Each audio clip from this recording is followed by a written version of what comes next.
Okay, so let's go talk to the not the queen. Nope. And hello, we've got a cutscene. You've caught the eye of someone important. A cloaked figure sidles up to you, hidden behind a raspy whisper and a long drooping hood. If you're interested in making good pay and a good friend, head to the Narrows at the western end of the gullet.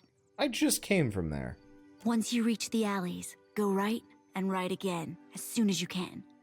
Then, follow the bend to the left. Oh, that's a new one. The bullies guarding the door have a weakness for chewing Svev.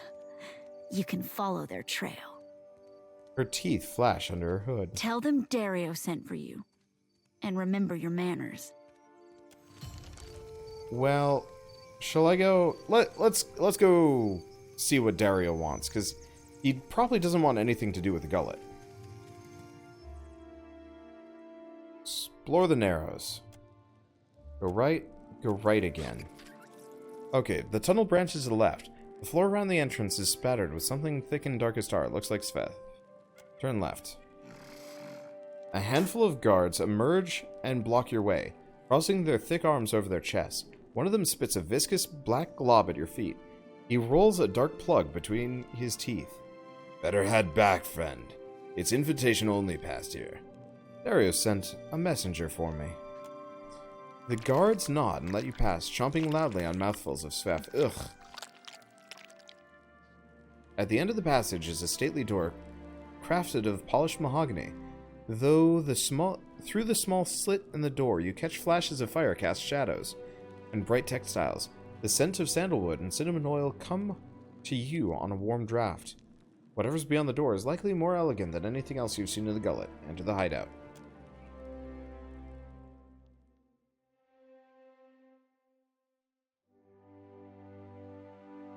See, does Wander have a druid yet? I don't. I would like to replace Aloth with a druid if I could get one. I mean, I can get one.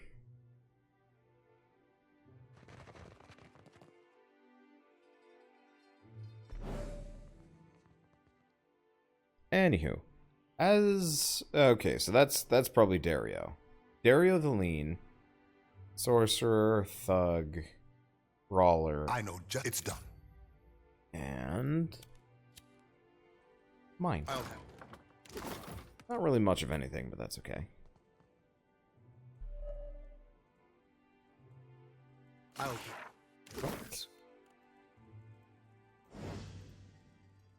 Alright, quick save, and let's see, what do we have? We also have that chest and these things, but those are out of reach.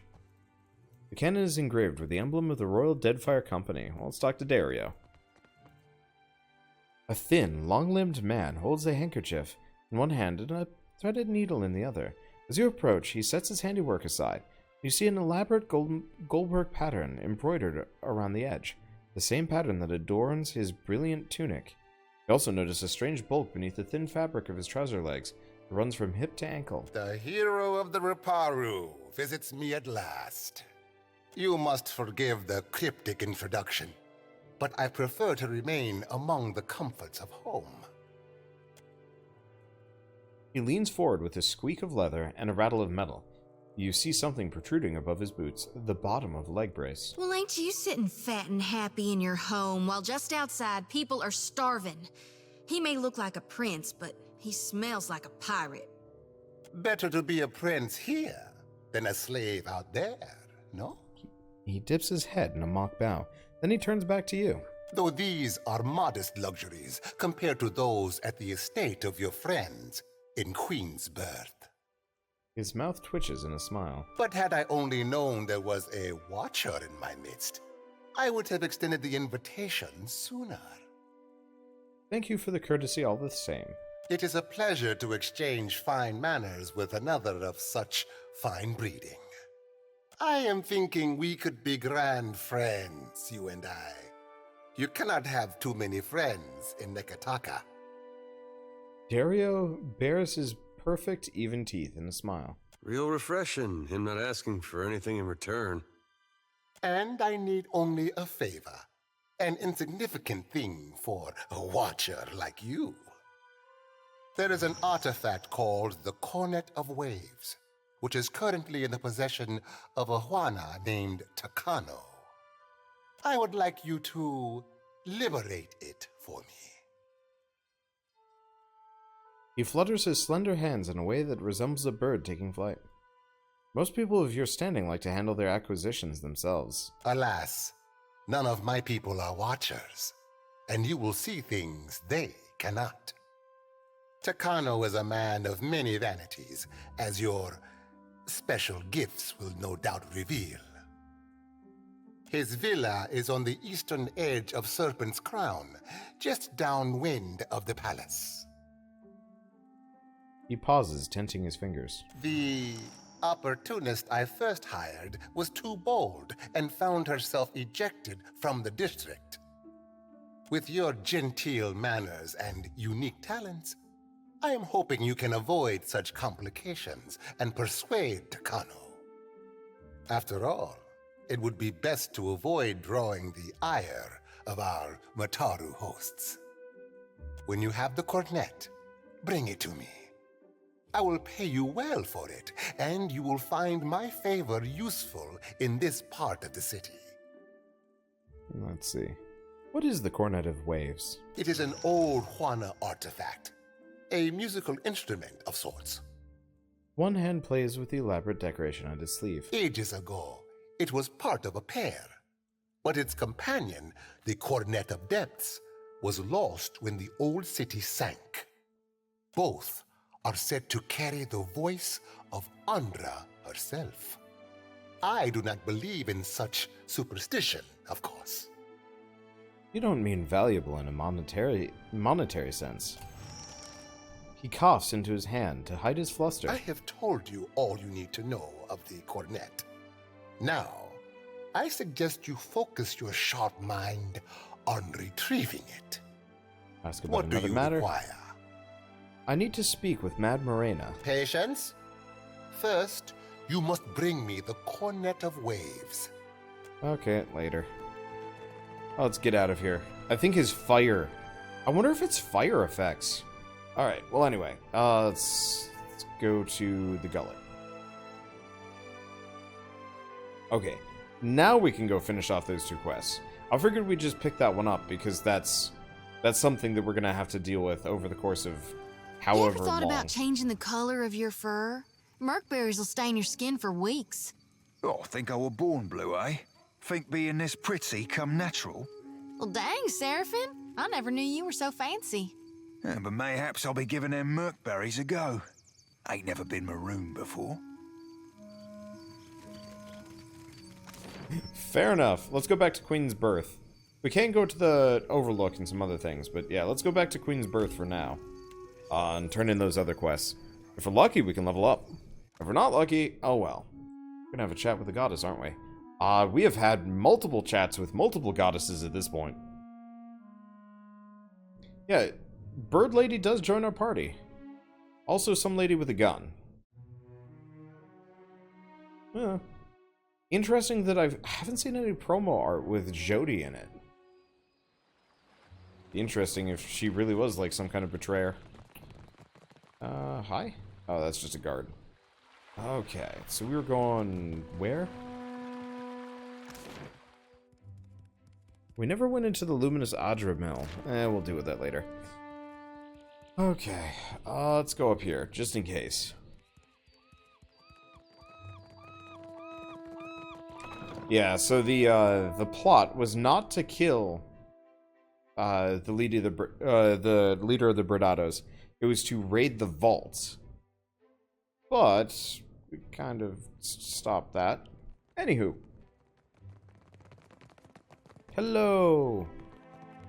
My intelligence speaks of agitated whispers in the Valera household. I want to talk about the Valera plot against your house. Have on then, and don't leave me in suspense. Let's see. I learned from a burglar named Persa that there's a plot to break into your vault. Sickle of a smile spreads from cheek to cheek. Now we know enough to sidestep this particular trap. Here, your deserving pay. I suggest we allow this heist to play out as intended. We will watch as our enemies walk into a trap. This will be the end of the Valera's short, ignoble reign in high society. Just talk to Otello. It's not too late to solve this peacefully. It most decidedly is. I have no use for a faint heart. Find me when you come to your senses. Okay, did that screw over family pride?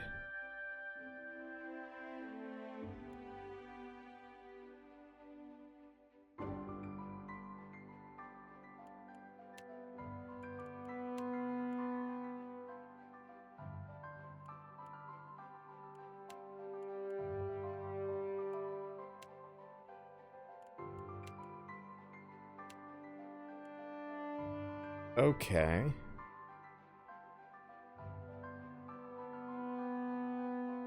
Well, anyway. I guess I probably should have gone the other directions first. The weird part is we actually killed all of the burglars. So I'm not really sure what thieves would even break in to begin with. We blew them up. I guess I could have... Man, I don't even know. Whatever. I'll see if this works. If you know what? Here.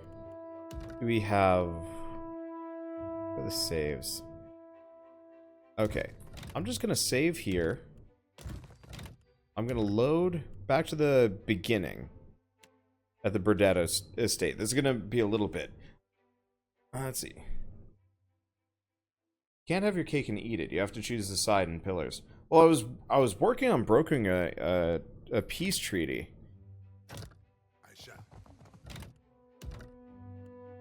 So I'm just gonna see. I'm using time travel a lot.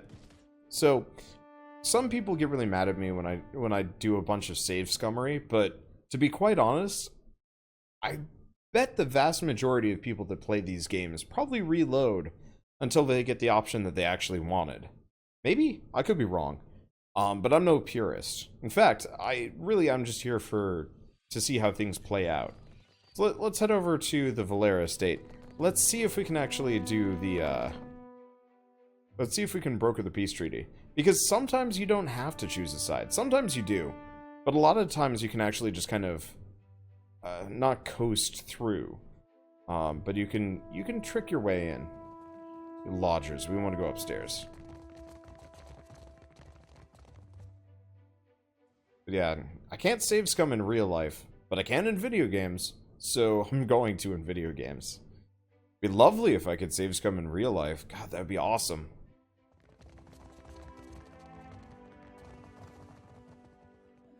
Am I supposed to play nanny?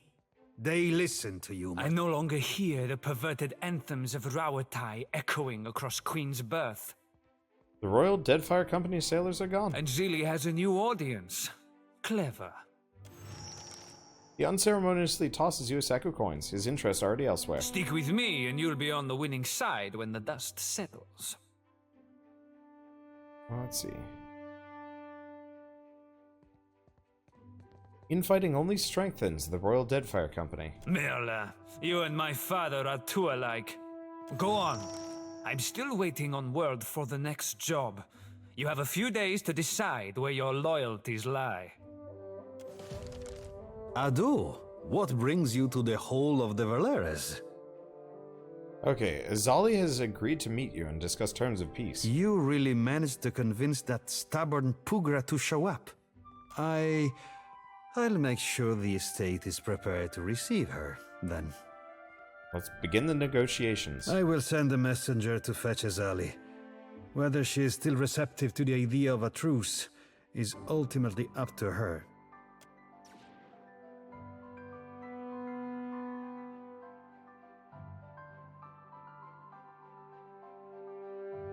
You're looking prettier than when you left or so. Merla, cut it out. Let's see. Bradado and Verla representatives stand arrayed in the dining table, wearing expressions of anxiety and resentment. The temperature of the room suggests no more enmity than when the discussion began. If we could open by defining each of your grievances and demands. Before you can finish your sentence, Otello cuts you off with a hard wave of his hand. You run your bank like a crime syndicate. Some of us struggle to tell the difference. Otello points an accusing finger across the table. We can take it up with the director anytime you feel like explaining why your children are intimidating my merchants. Azali opens her palms, in every way composed. She glances over at you, and her mouth turns downward. I see our would-be mediator has arrived. Well, we're here. I hope this wasn't some elaborate, ill-advised jest. I would not willingly welcome a Bardato beneath my roof for the sake of a jest. Please, let's try to not sabotage this from the outset. As long as the Valera remembers his place, we shouldn't have any problems. My place is in the dueling ring. Care to let the gods decide, Lady Bardato? Martino licks his lips and fingers the pommel of his rapier. Quiet, Martino. Watcher, now would be the time to lay out your reasoning.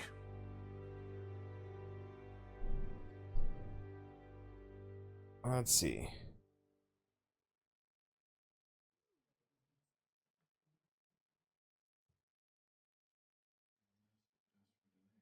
Attack. Only did this to get you all under one roof. Death to both your houses. Oh my god, some of these are nuts.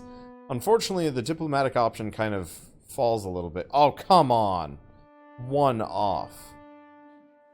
Let's see. Duty should come first, and a vendetta a distant second. Admirable. But we could serve the Republics better without Otello snapping at our heels. Otello, you let your children lash out at the Bardatos. What's your goal? My goal? To wring out a little respect from this feud before we go under. The company will bleed us dry. We give our lives, our loved ones' lives, and they don't lift a finger to help us. The Bardatos turn their backs. Why shouldn't I teach my children to walk with their heads high?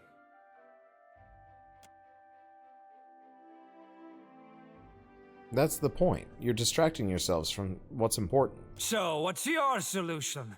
We square off against each other on a field? Put your weapon away. Adults are talking. Ooh, sass. I mean, same with the leash on your son, but let's go with number 2. You hear stifled snickering from the corner. When Martino looks over, Orso and Lara feign interest in the carpet. Forgive my son's inclination to seek out easy solutions. Platitus have a way of arousing his ire, a trait that runs in the family. Azali, why shut the Valera family out of trade? One does not arm the competition. Besides, lesser people have made more of themselves without the aid of banks. Azali stops herself, seeming for the moment to doubt her own convictions. Not like you've given them any reason to prove their own trustworthiness. For a few moments, Azali only stares, frowning at the surface of the table. Otello glances at you, his brow furrowing. I want the Principe out of the trade lanes. What? Half of this month's shipments are missing. I'll give you coin and crew for 5 ships to earn back my investment. She opens her palms and awaits his response. 6 ships. With 6, I will drive the Principe from these waters like rats from a fire. Otello straightens his spine and nods with confidence. Even money says the Principe already be shaking in their timbers at the raw thought of your 6 fish-stinking ships. He snorts. You think yourself the first to underestimate us, little one? Otello chuckles to himself. 6 ships. I believe we just made a deal, Valera. Then it's settled? Otello sounds bewildered by his own words. So it seems. For the time being. Time will tell if this arrangement is a favorable one. My hosts, you'll excuse me if I return home. She inclines her head, favoring you with a bemused look on her way out.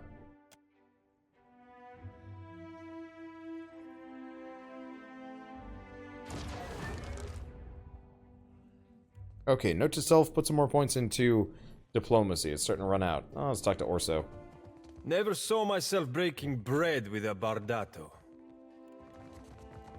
Well, am I supposed to turn this in? Are we done? Looks like we're done. Lighted path, food for thought. Cornet's call, lantern of gone. Principe, Bayakara, take her ship's triumph. Sail to Fort Deadlight. Yeah, alright, we're done. I'll go see if they have any more quests for me. But chances are...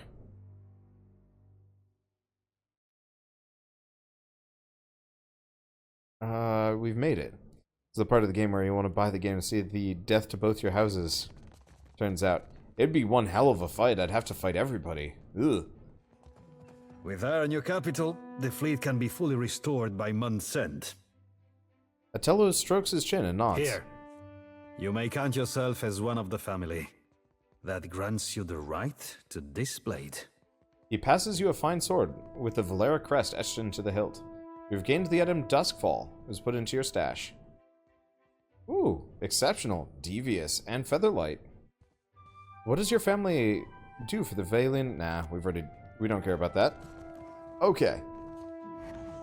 Let's see. Party AI is active. Right?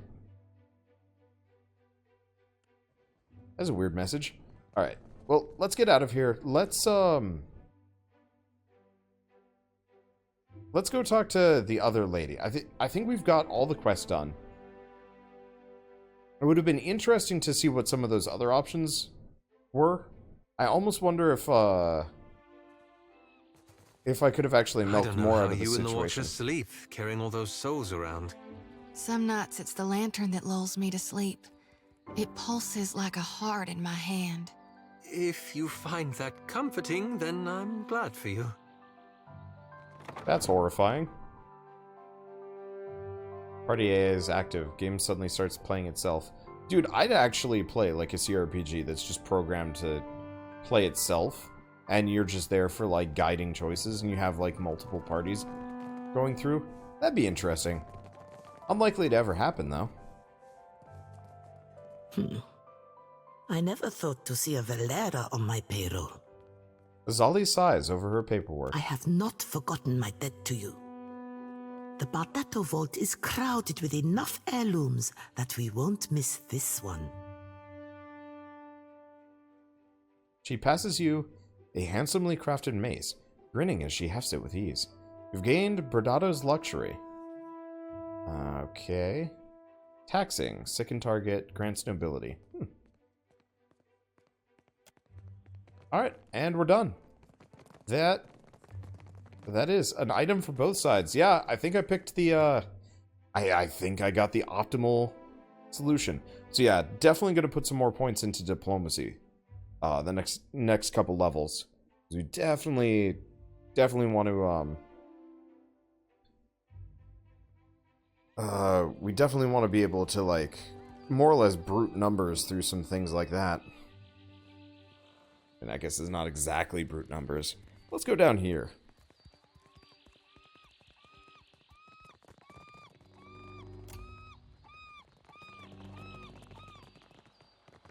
Yeah, there was somebody... Oh, it's this person. I want to talk to this guy. The young Juana wears a disconcerted frown. He meets your approach with a flicker of a welcoming smile, but it dies down quickly. Please, I must ask a favor. He shies back down, back from making eye contact, keeping his head lowered. What say? Do you have business with the Valiant Trading Company?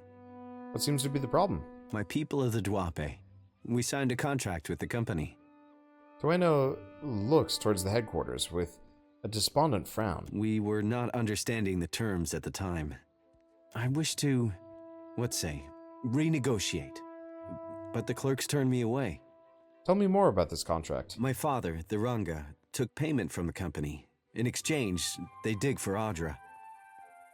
He speaks with more confidence, as if these words were rehearsed several times over. He did not understand the Valian way. When he dies, the Outlanders will claim our island for themselves. Father has fallen ill, and the clerk, Luca, stands by the agreement as surely as if it was stamped in his skin.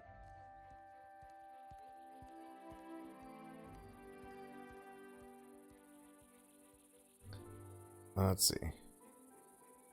Guessing the company didn't like someone challenging their unfair deal. Akira. When the Valiant clerk learned I was from the Duape, he became very anxious. I made my appeals to Luca, but my words were as stones dropped down the deepest well. While I am barred from the company office, I can do nothing for my people.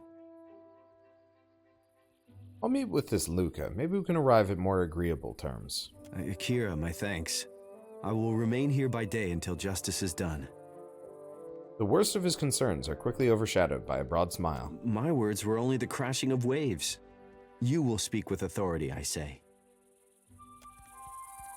Right, there we go.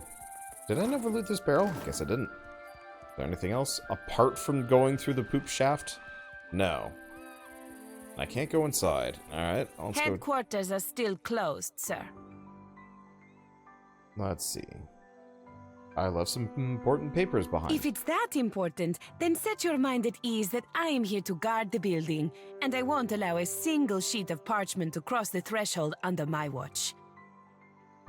Maybe we can arrive at a mutually beneficial understanding? If you're interested in making a donation, I'd accept it with thanks, but the doors stay closed.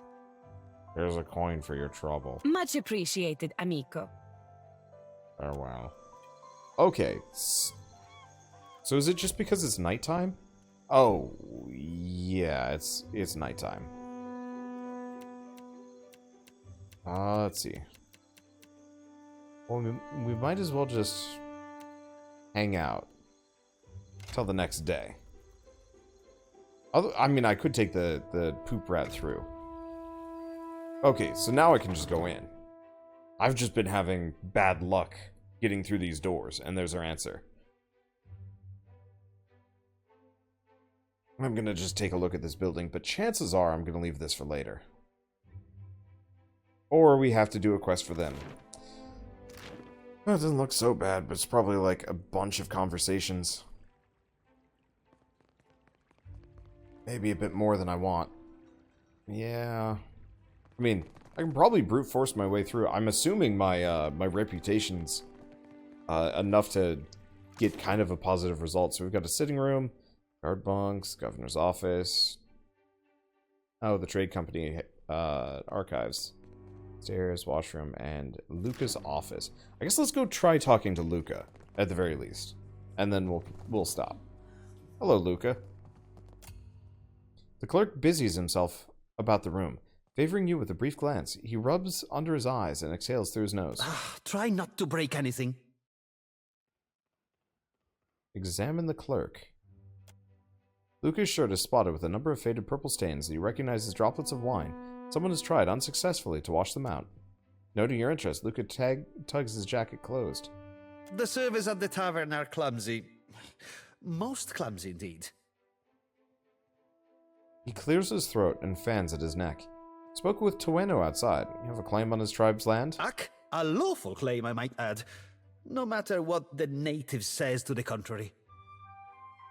He showed up with a forged contract, as if I wouldn't know the difference between our paperwork and theirs. He gestures dismissively out the door. Tueno is lucky I only seized the forgery. The Galad is too good for his kind.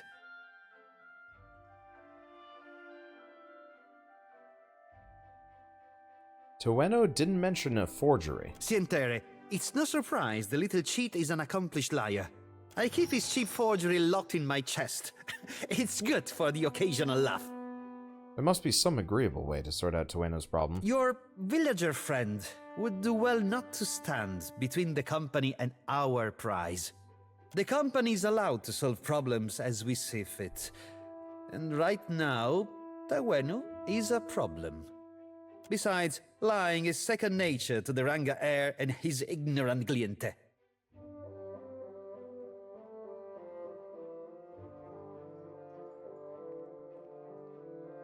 Let's see. Tueno mentioned you were anxious about talking to him. Why? The crown has been known to grimace at our client tribal privileges. He steeples his fingers together and chooses his words with care. We do not allow local trouble to stymie us so that Rawatai can steal an advantage. You're ashamed of this practice, and you don't want to admit it. Postenago, the company has every reason to congratulate itself. Now move along. I have larger matters to resolve than the fate of one insignificant island. Okay, switch chest. One versus the other. Well, one's probably easier to get than the other. The other thing is we sneak in at night. Well, we'll see. Let's go for this chest first. Oh. Lockpick cost 3. Ouch. Sure, I got plenty. There we are. Are you still... Oh. Easy now. He was still stealthed up. Okay, that's a good thing to note. So you can spend extra lockpicks to open chests like that. Well, we get the Prayer of the Body, money, and also the Forge contract. This contract covers an agreement between the Valian Trading Company and the chief of the neighboring Dwape tribe.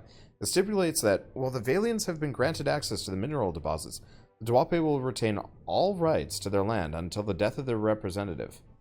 Attached to the paper is an amendment, however, altering the terms to extend the rights to the Dwape indefinitely. The seal upon it doesn't seem quite as crisp as that of the original document. I assume this one is right out. Let's keep quiet.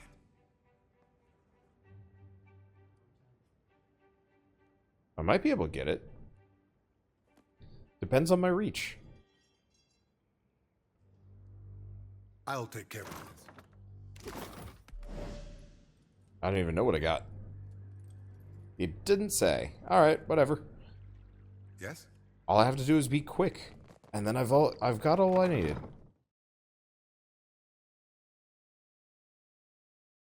Let's see. So we've looted that. I might actually come back to this place after dark using the sewer system. Come back after dark and loot it for all it's worth. Unless the guards are hanging out there. I heard you and Isilmir again. I do wish you would stop encouraging her. Alright, let's talk to Twino. Akira, you return. What say, friend? Why didn't you tell me that you'd showed Luca a fake contract? Fake? What say? His lips pressed together in a frown of concern. I showed Luca a new contract, yes? Fairer, more agreeable terms. Luca called me a criminal and summoned his guards. What do you mean by new contract? A man in the gullet offered to assist me. He carried papers, ink, and wax. He helped to write a new contract in the Valian way and to fix the correct seals. Luca, I say he did not like this. He took my contract and forced me into the streets. I'm pretty sure you were given a forgery. I do not know this word. I would fix, but Luca will not give me the chance. Negotiating with outsiders has not gone my way. Let's see. I spoke to Luca. He doesn't make it easy, does he? Akira. He holds fast to his responsibilities and bends for no man or woman. Stubbornness is admired among his people, I say. Do you know anything about Luca that we could use to our advantage? His breath smells of drink, I say. A foreigner's weakness. Bueno wrinkles his nose in distaste. The guard did whisper that Luca frequents the public house. Bueno glances towards the tavern to the east. Akira, it may be that cooperation lies at the bottom of Luca's glass. Bueno touches his lips, intrigued but uncertain. What can I do for you? Let's see. Akira, he holds fast to his responsibilities and has bends to close for no sometime. Say, you walk with the paws of a big cat? Let's see. Seraphine snickers quietly. Jody puffs out a heated breath. Luca keeps contracts in a separate room, an office for parchment. The Valians will lock away anything, I say, even their paperwork. Bueno glances up at the headquarters and sighs. I will be going nowhere, my friend. The clerk and all of his harmful words could not move me. Okay, so... Ahoy, Captain. If I could bend your ear a moment, I'll be aiming to thank you for bringing me aboard. A furred hand at his belly and one heel out, he bows deeply, drooping ear almost touching the ground. You run a tight shop, and you ain't no terrible person either. It'd be a welcome change from the gentleman of leisure. I'm glad you're with me. I've a gift for you. This trinket be from one of the first ships I hunted. Malnage would have snatched it had I not found the perfect hiding spot. Oh, thank you for the gift, Seraphine. You be entirely welcome. Now, if you'll pardon me, I've roundabout reached my limit for sentiment. Seraphine salutes, grinning broadly, and turns away. You've gained Cypher's shackle. Cypher's shackle. Oh. Okay. Well, that's think neat. I care about your childish jokes? What bothers me is how she dog-ears my grimoire. And you keep bringing her out. Just looking to lighten the mood, I guess. Of course. Okay. Well, let us save. We've got the optimum one, and I'm gonna break in here and maybe do the other stuff. I don't know. We'll see. It's, we'll see. I did just save, right? Yeah, let's double save just in case.